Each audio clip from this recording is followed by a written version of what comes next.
2 Chronicles 18. Now Jehoshaphat had riches and honor in abundance, and he made an alliance with Ahab through marriage. Then after some years he went down to visit Ahab in Samaria. Ahab sacrificed many sheep, goats, and cattle for him, and for the people who were with him. Then he persuaded him to attack Ramoth-Gilead, for Israel's king Ahab asked Judah's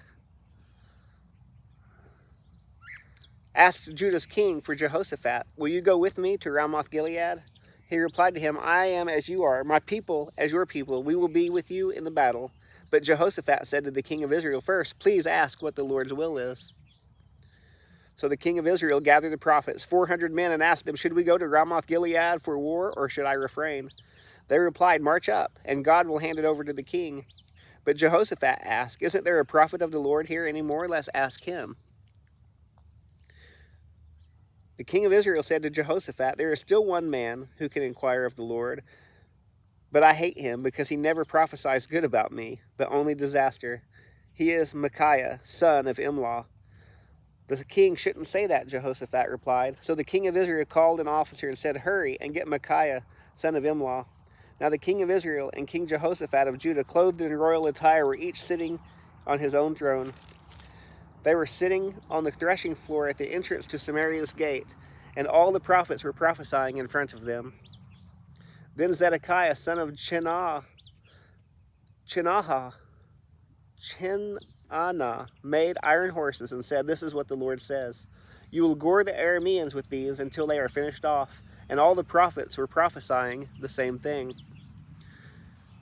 saying, "March up to Ramoth-Gilead and succeed, for the Lord will hand it over to the king." The messenger who went to call Micaiah instructed him, "Look, the words of the prophets are unanimously favorable for the king, so let your words be like theirs and speak favorably."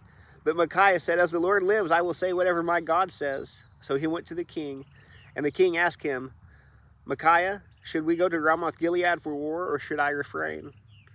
Micaiah said, "March up and succeed, for they will be handed over to you." But the king said to him, "How many times must I make you swear not to tell me anything but the truth in the name of the Lord?" So Micaiah said, "I saw all Israel scattered on the hills like sheep without a shepherd, and the Lord said, 'They have no master, let each return home in peace.'" So the king of Israel said to Jehoshaphat, "Didn't I tell you he never prophesies good about me, but only disaster?" Then Micaiah said, "Therefore hear the word of the Lord. I saw the Lord sitting on his throne, and the whole heavenly army was standing at his right hand and at his left hand. And the Lord said, 'Who will entice King Ahab of Israel to march up and fall at Ramoth-Gilead?' So one was saying this, and another was saying that. Then a spirit came forward, stood before the Lord, and said, 'I will entice him.' The Lord asked him, 'How?' So he said, 'I will go and become a lying spirit in the mouth of all his prophets.' Then he said, 'You will entice him and also prevail. Go and do that.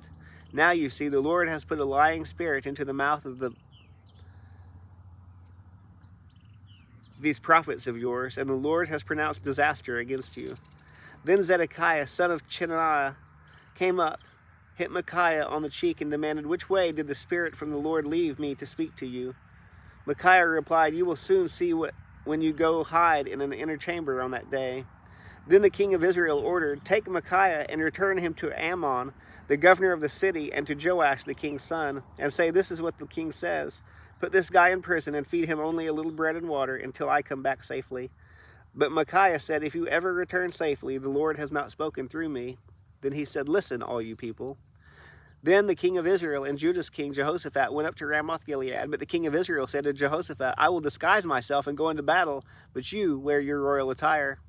So the king of Israel disguised himself, and they went into battle. Now the king of Aram had ordered his chariot commanders, "Do not fight with anyone at all except the king of Israel."